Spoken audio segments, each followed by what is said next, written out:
过年过后，我们好多年糕剩下，你再放在冰箱要硬了，你要丢又不舍得，你不要丢又不是办法，所以那我们要怎么样来处理？所以我们呢就是说，芋头跟地瓜这不说是东南亚，我们台湾也很多这个，所以我们想办法来给它夹在一起。哦，这跟我们台湾不太一样。我们台湾通常就是说，哎，年糕呢吃不完的话，因为台湾人很多这个拜拜的习俗嘛。对。啊，就是不管是这个除夕或者是大年初一都会拜拜啊。那这个年糕怎么办呢？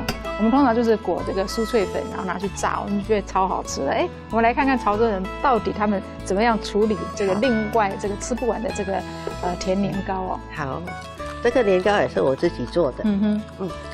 好，现在呢，我们年轻人是比较懒惰方式，我们就用一个刮板少油就好。我记得小时候啊，婆婆妈妈他们都是用一条绳子粗的线，然后一头咬在嘴里，然后就跟我们切这个水煮蛋一样啊。对。所以我们现在呢就是懒惰方式。那如果说你切圆的东西，你要炸，它有时候切过来切过去，那个顺序都不顺。所以我们要怎么样切？我们先对中间切下来。哇，这个方法真好！我最怕呢切年糕都是用我们的这个铁的然后那抹油就算抹了哈，还是会很黏。对，你就用这个刮板。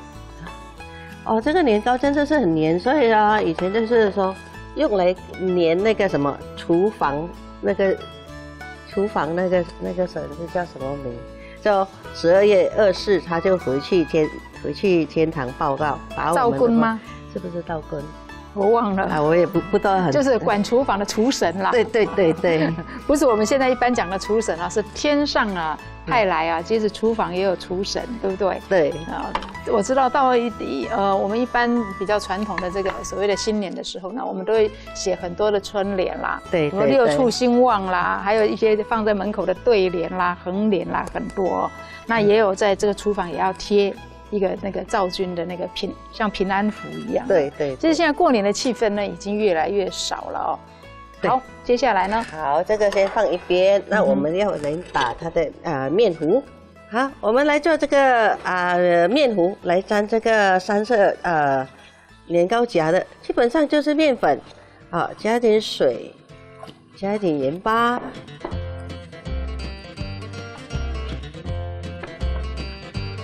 加一点点就好了一点点，去甜，加一点提味。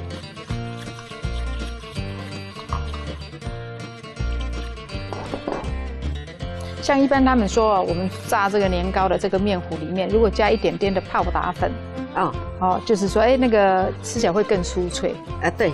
所以基本上来讲呢，你如果买外面现成的一些已经调好的这个面粉的话，就是说这个酥炸粉的话呢，其实它里面有很多呢，可能是你个人不喜欢的一些添加物的话呢，我们就可以像 Lisa 这样子，我们就是很单纯加一点盐巴。然后自己去调自己呢喜欢的这个面糊，甚至你在面糊里面要打一颗蛋也可以嘛，对不对？要加一点姜黄粉，让它的颜色呢看起来是黄色的，也是 OK 的。这虽然是有一点粗粗的，可是这没关系。这油热了，也差不多油热了。好，我们先拿一个年糕，沾一下，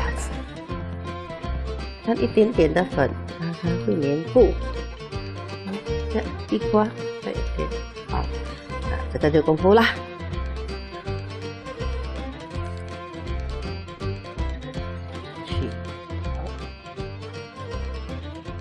所以它3夹板是这样子不是我们一般呢，我们讲的那个梅利亚邦就是我们在装潢的时候那个3夹板，不是，它的3夹板呢，使用这个芋头，用地瓜，那当然你想要用山药也可以啦，对，想要用莲藕也可以啦，只要就是说他们夹得起来，然后呢，感觉彼此之间呢不会把这个就是不会有冲突的。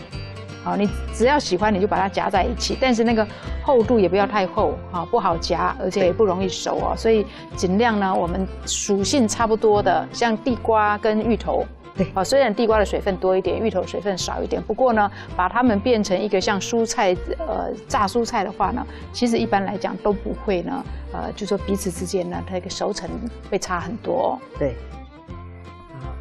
这个好吃是好吃，可是就最麻烦的就是这一个部分。其实好吃的东西哦，一定都会麻烦。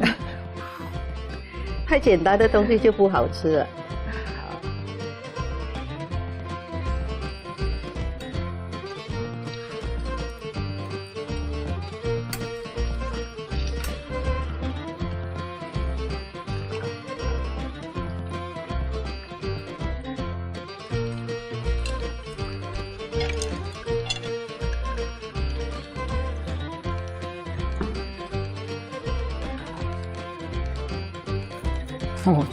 刚刚在那个涂面糊的时候不觉得很大，现在一出来哇，潮州人真的很豪迈哦，连这个炸年糕呢都比我们台湾的这个炸年糕呢多出大概3倍啊。